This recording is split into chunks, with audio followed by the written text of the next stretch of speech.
Chapter 10 is the start of Unit 4, Area of Study 1.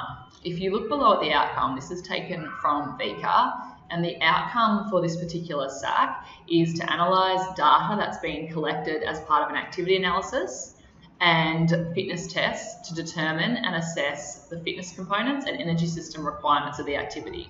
So what that means is that you need to look at data collected from an activity analysis and determine the important fitness components that are required for success in the sport. You also need to determine the energy system requirements for that sport, and then from that physiological data that you gather, you need to select fitness tests that assess the appropriate fitness components, energy systems, and mimic the requirements of the sport. We do all this in order to select fitness components that are required, maybe because we need to improve them or because they're specific to our position, and we create a training program from that. Now the training program is Unit 4, Area of Study 2. So we're really focused at the moment at getting that information and using that information to predict the important fitness components and then select a battery of tests that will meet the requirements of that particular activity. And the first step before we can say, all right, muscular power is important to this sport, is to actually gather data. And gather data in VCAR language is an activity analysis. And the activity analysis may include information on the frequency of skill. So skill might be throw, kick, hit, as in like two-hand strike, movement patterns, so running, jogging, sprinting, changing direction, heart rate data, and work to rest ratio. So we're taking a specific sport and we're looking at all this information, and we're gathering this information as part of an activity analysis in order to determine the physiological components of the sport that are important, particularly fitness components. So if we look at developing a training program, this is mapped out, as I was talking about before, that we've got the activity analysis, then we select fitness tests, we undertake training methods, apply principles, test again, and then evaluate. The first two steps, Unit 4, Area of Study 1. Don't worry about focusing on the rest of them at this stage. There's a question here that just talks about that order. So Katie and Matthew are discussing designing a training program. Katie suggests they should do a fitness testing first, but Matthew disagrees and said they need to do an activity analysis first. So you need to state who is correct, and that's Matthew, and justify the answer. So in your answer, you need to refer to both of those variables. You need to say that activity analysis allows us to determine the important physiological components of the sport, for example, energy systems, fitness components, and muscle groups and muscle actions.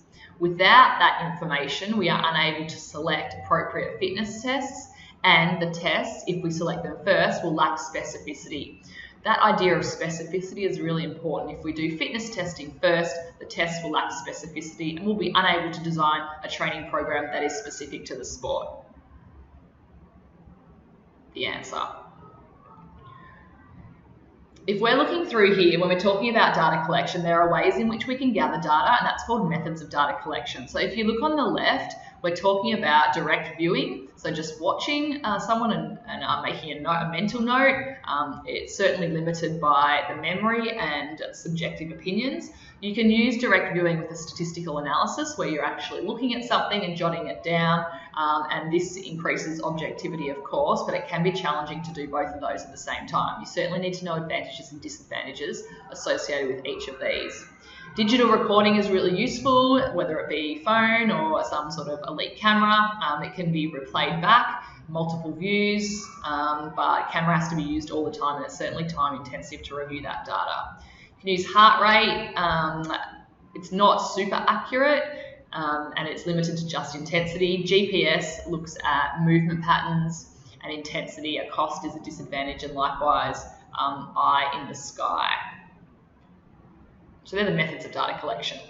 So there's some of the methods of data collection. Then there's the type of data, and this is where we're really focused here. We're focusing on the type of data we gather and the physiological data that we get from that. So if we're looking at something like work to rest ratio, and a work to rest ratio is the amount of time working compared to resting. So if you work for 10 seconds and then you rest for 30 seconds, that's a work to rest ratio of 1 to 3. There. Likewise, working for 10 seconds, resting for 60 seconds, that's a work to rest ratio of 1 to 6.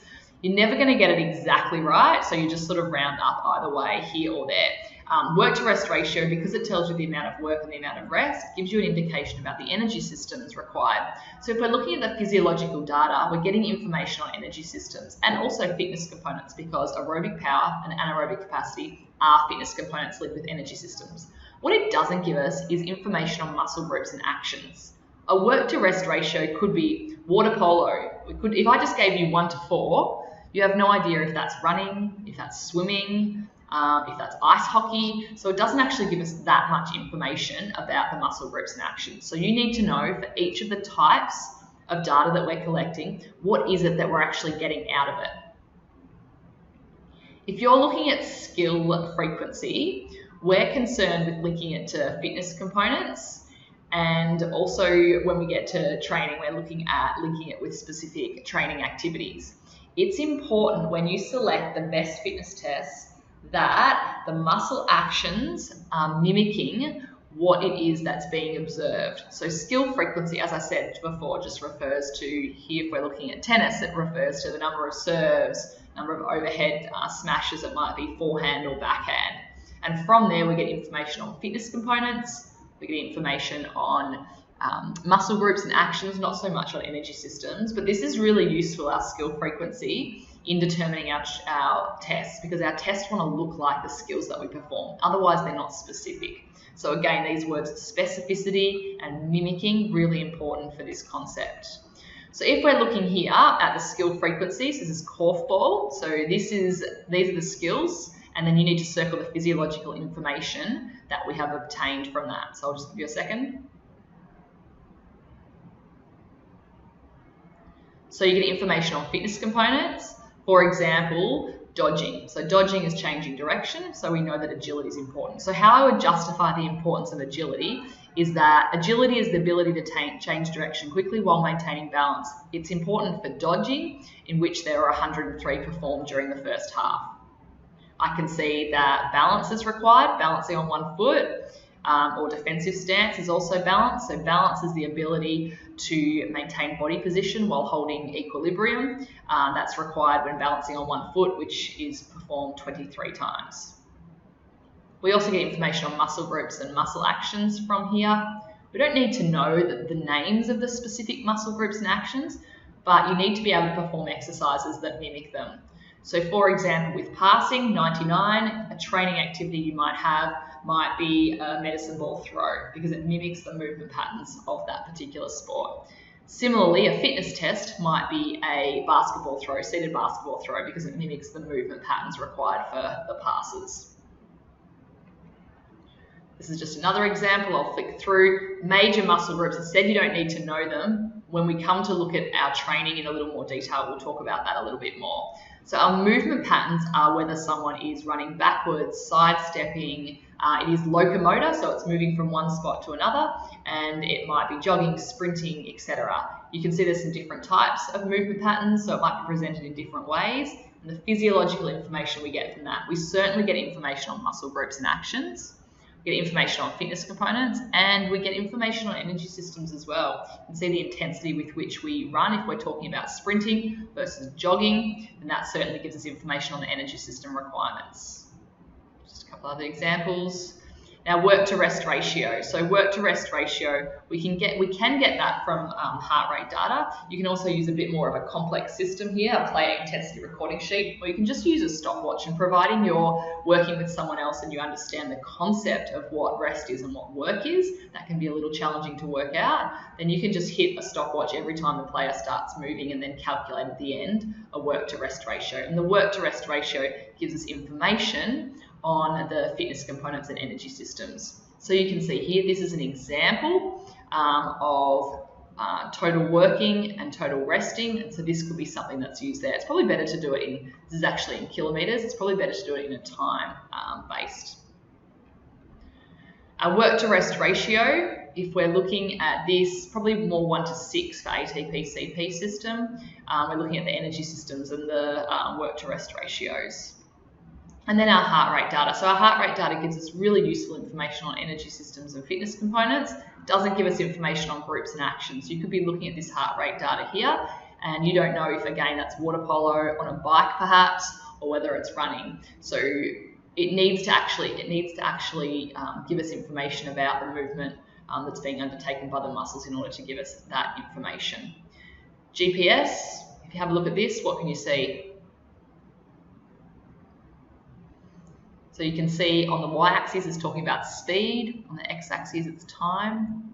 So you can see that the higher the spike, faster the movement. So that obviously gives you information about speed and energy systems, because you can see there's periods of rest here, along with periods of work there. Doesn't give us information about the groups and actions. Again, this might be riding, although I guess it's unlikely, meters per second, but it doesn't give us that specific information. So from here, if we just go back to our activity analysis, starting, this is the slide to come back to. Do I know the methods of activity analysis, and can I talk about the advantages and disadvantages of each? Do I know the types of data and what can be predicted in terms of physiological information? And why does an activity analysis exist? It exists so that we can gather information that helps us determine the physiological components of the sport. For example, fitness components, energy systems, muscle groups, and actions. From here, we can select specific tests that mimic the requirements of the sport so that we can develop a specific training program for the sport. And that's the whole idea with this area of study.